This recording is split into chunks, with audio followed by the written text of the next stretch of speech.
नमस्ते, मी रमेश मुकात ग्रामोदय विचार माध्यमातून आज बिहार येथील निवडणुकीच्या संदर्भात बोलण्याचा प्रयत्न करणार आहे। व्हिडिओ आवडला तर लाईक करा, सबस्क्राईब करा आणि फॉरवर्ड करा।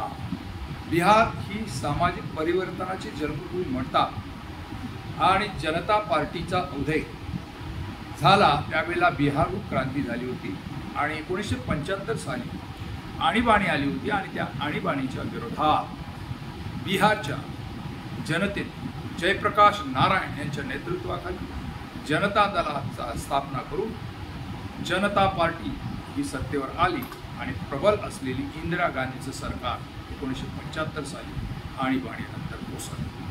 आता तशीच परिस्थिती गेल्या 10 वर्षात भारतीय जनता पार्टी हिने देशावर आणलेली आहे आणि या ठिकाणी अघोषित आणीबाणी आहे आणि त्या दृष्टीनं बिहारची निवडणूक जाहीर झालेली आहे आणि 6 आणि 11 नोव्हेंबरला बिहारची निवडणूक आणि 14 नोव्हेंबरला निकाल लागणार आहे। त्या दृष्टीनं ही महत्त्वाची निवडणूक आहे। राहुल गांधी यांनी काँग्रेसच्या धोरणात बदल करून सामाजिक न्यायाची भूमिका घेतलेली आहे आणि ओबीसींवर आपला फोकस केलेला आहे आणि आगामी काळामध्ये जर सत्ता आली तर ओबीसी समाजाला नोकऱ्यांमधले आरक्षण वाढवणं असो किंवा आर्थिक निकषामध्ये असो किंवा राजकीय फायदा देण्याच्या संदर्भात असो आणि संपूर्ण दलित समाज असो किंवा मागासवर्गीय समाज असो याला देखील समान वाटा देण्याची भूमिका जाहीर करून एक या निवडणुकीमध्ये प्रबल अशी दावेदारी ठोकलेली आहे। बिहार म्हटलं तसं भारतीय जनता पार्टी आणि नितीश कुमार यांचा बालेकिल्ला गेल्या 10 वर्षापासून यांचं सरकार चाललेलं आहे आणि डबल इंजिनचं सरकार मोठ्या संख्येनं आता पैशाचं वाटप करत आहे। घरोघरी 10-10 हजार रुपये त्यांचं वाटप चालू आहे, कारण 2 लाखासारखं कर्ज ते देणार आहेत आणि युवकांना उभं करून त्यांना रोजगार देण्याचा प्रयत्न करत आहेत असे एकंदर भारतीय जनता पार्टी आणि नितीश कुमार यांच्या पक्षाचं म्हणणं आहे। आणि विरोधात जी इंडिया आघाडी आहे, मग राजदत्त आहे, लालू प्रसाद यादव, तेजस्वी यादव त्यांचे पुत्र हे त्याचे कमान सांभाळत आहेत आणि त्याच्यासोबत काँग्रेस आहे, डावे पक्ष असे मिळून त्यांची एक इंडिया आघाडी आहे आणि ही निवडणूक भारतीय जनता पार्टी आणि राष्ट्रीय जनता दल यांच्या प्रतिष्ठेचा असा प्रश्न होणार आहे। या ठिकाणी जे नितीश कुमार आहेत आणि नितीश कुमार हे राष्ट्रीय जनता दलाचे प्रमुख आहेत आणि त्यांची पक्ष कशा प्रकारे आता काम करतो आहे हे आपल्याला समजून जनता दलाचे आहेत जनता दलाचे प्रमुख नितीश कुमार आहेत आणि ते कशा प्रकारे आता सत्ता हस्तगत करतात हे दिसून आहे। निवडणुका जाहीर झालेल्या आहेत, कालपासून फॉर्म भरण्याची देखील तारीख आहे आणि जागा वाटपाचा घोळ इंडिया आघाडीमध्ये सुरू आहे, तसाच भारतीय जनता पार्टीच्या एनडीए आघाडीमध्ये सुरू आहे।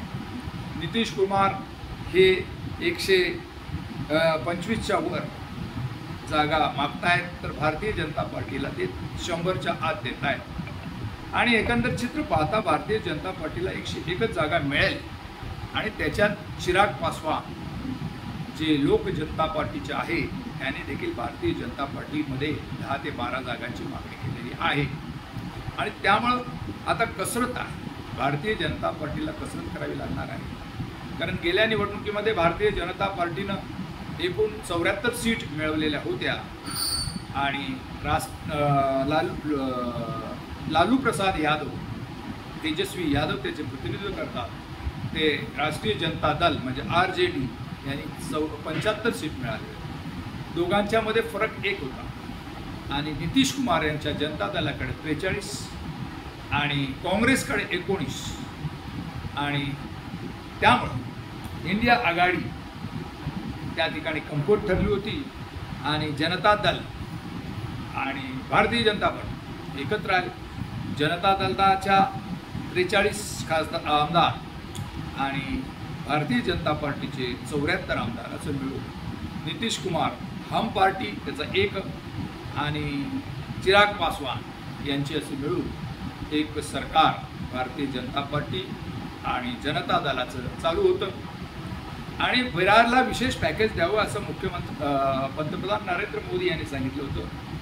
बिहारला मोठा रोजगार देऊ अशी भूमिका घेतली होती, पण तशा प्रकारचा रोजगार वगैरे मिळाला नाही आणि भारतीय जनता पार्टी केंद्रावर असताना पाहिजे त्या पद्धतीची मदत हा बिहारला मिळालेली नाही. त्याच्याच पोटसोप म्हणून राहुल गांधी यांनी घेतलेली भूमिका, कारण वोटांची जी मतांची हेराफेरी ही झालेली आहे आणि लोकसभेच्या 79 जागा ह्या वोट चोरी प्रकरणामध्ये भारतीय जनता पार्टीने मिळून सरकार बनवलेलं आहे असं राहुल गांधी यांचं म्हणणं आहे. त्या दृष्टीनं त्यांचा दौरा विशेष करून बिहारमध्ये गेल्या महिनाभर होता. त्यामुळं मतदान आणि येणारा काळ कशा प्रकारे निर्णय होईल हा दिसून येणार आहे. त्यातच SRI योजना राबवून भारतीय जनता पार्टीने जवळजवळ 4 लाख लोकांची मतं वगळली होती आणि पण सुप्रीम कोर्टामध्ये मॅटर गेल्यामुळं SRI योजना राबवायला सुप्रीम कोर्टाने मंजुरी दिली. पण 11 अटीऐवजी 12 अटीमध्ये मतदारांना आव्हान केलं. त्याच्यामध्ये आधार कार्ड जो वगळला होता तो निवडणूक आयोगाला घेण्याबाबत सुप्रीम कोर्टानं सांगितल्यामुळे निवडणुकीआधी म्हणजे आता 5 ते 7 दिवसापर्यंत डॉक्युमेंट दाखवून जे 4 लाखाहून अधिक लोकांची नावं वगळली होती ती येण्याचा मार्ग खुला झालेला आहे. त्यामुळं आगामी काय काळ निवडणुकीमध्ये हा विषय रंगणार आहे. कारण भारतीय जनता पार्टी ही NDA आघाडी ही आपल्या वोटामध्ये हेराफेरी करून निवडणूक जिंकते, मॅनिप्युलेट करते अशी भूमिका काँग्रेस आणि त्यांच्या मित्रपक्षाची होती. आणि त्या दृष्टीने राहुल गांधी यांनी संपूर्ण देशभर जो काही निर्णय झालेला आहे आणि त्यांनी निवडणूक आयोगाला एक कटघऱ्यामध्ये उभं केलं आहे, त्यामुळे ही निवडणूक अत्यंत चुरशीची आणि पारदर्शक होणार असं एकूण चित्र झालेलं आहे. त्यातच भारतीय जनता पार्टीला अँटी एन्कम्पन्सीचा फटका बसत आहे आणि नितीश कुमार हे थोडा आपल्या पार्टीला आग्रही आहेत की आम्हाला गेल्या वेळच्याच एवढ्या जागा द्याव्यात, पण भारतीय जनता पार्टी ते द्यायला तयार नाहीत. त्यामुळे त्यांच्यामध्ये सीट वाटपामध्ये मतभेद चालू आहेत. बघूया काय होतं. पण एकूण 101 सीट भारतीय जनता पार्टीला मिळणार आहे आणि उरलेल्या जवळजवळ 113 च्याहून अधिक हा नितीश कुमारचे पक्ष लढणार आहे. बिहारमध्ये 224 हा आकडा आहे आणि मॅजिक फिगर गाठण्यासाठी 113 जागांची आवश्यकता आहे. आणि जो पक्ष जी आघाडी 13 जागा मिळवेल तो 113 जागा मिळवेल तो सत्तेवर येईल. बिहारमध्ये मुस्लिम समाज यावेळेला लालू प्रसाद यादव यांच्या जनता दलाकडे, राष्ट्रीय जनता दलाकडे झुकल्याचं स्पष्ट दिसत आहे. त्यामुळे नितीश कुमार यांची बाजू जरा लंगडीत झाल्याचे चित्र आहे. असं जरी असलं तरी नितीश कुमारमध्ये पुन्हा असलेला पाठिंबा त्यांना 50 त्यांचे जे 43 आमदार आहेत ते राखू शकतात असं चित्र आहे. परंतु BJPकडे असलेल्या 74 जागा त्या राखू शकतात का हा एक प्रश्न निर्माण झाला. कारण त्यांना 101 जागा जर आल्या आणि जिंकण्याची टक्के 50 म्हटलं तर त्याच्यात 101 म्हणजे साधारण 50 जागा भारतीय जनता पार्टीला सहज मिळतील असं चित्र आहे. पण त्याच्यातच 50 उरलेल्या जागामध्ये चिराग पासवान यांची म्हणणं आहे की आम्हाला जागा द्या, आमची मागणी आहे, त्यामुळं त्यांना देखील त्या ठिकाणी कसरत करावी लागणार आहे. तशाच राष्ट्रीय जनता दल 75 जागा मिळून आलेला आहे. पण राष्ट्रीय जनता दलाची स्थिती मजबूत असल्याचे एकूण दिसून आलेलं आहे. त्यांच्या त्या 75 जागा ते सहज राखतील. पण नितीश कुमार यांच्याकडे असलेले मुस्लिम वोटर्स हे राष्ट्रीय जनताकडे आल्यामुळे यावेळेला राष्ट्रीय जनता दल 100 गाठू शकते किंवा 90 गाठू शकते. आणि त्याच्यात काँग्रेसला गेल्या वेळेला 19 जागा मिळाल्या होत्या. पण यावेळेला काँग्रेसच्या राहुल गांधी यांच्या प्रचारामुळं आणि मुस्लिम समाज मोठ्या संख्येने काँग्रेसकडे येऊ लागले आहे. थोडाफार दलित समाज जर त्याला मिळाला तर काँग्रेस देखील ते चांगल्या जागा मिळू शकतं असं चित्र आहे. आणि भारतीय जनता पार्टीच्या विरोधात एक महत्त्वाचा जनसुराज्य पक्ष आहे. त्यांचे जे एक महत्त्वाचे नेते आहेत आणि ते नेते साधारणपणे कमल किशोर, प्रशांत किशोर हे यांचा कुठेतरी फाटलेला आहे मोदी शहांचा. आणि प्रशांत किशोर यांनी जनसुराज्य नावाचा एक पक्ष उभा केलेला आहे. ते आता उमेदवारी त्यांची जाहीर करत आहेत. आणि त्यांचा प्रचाराचा ठेका पाहता जनसुराज्य पार्टीकडं जे काही उच्चवर्गीय लोक आहेत ती गेलेली आहेत. त्यामुळं भारतीय जनता पार्टीच्या असलेल्या मतांना कुठेतरी छेद बसू शकतो. म्हणून ब्राह्मण, बनिया आणि कायस्थ आणि इतर काही उच्चवर्गीयांच्या जाती ज्या भारतीय जनता पार्टीला मतदान करतात आणि प्रशांत किशोरच्या पक्षामुळं भारतीय जनता पार्टीच्या मतांचा टक्केवारी घसरू शकतो आणि त्याचा फायदा काँग्रेसला होऊ शकतो असं एकूण चित्र आहे. निवडणूक रणकंदन हा चालू झालेला आहे आणि कशा प्रकारे आता तिकीट वाटप होतं आणि निर्णय होतो हे थोड्याच दिवसात समजून येणार आहे.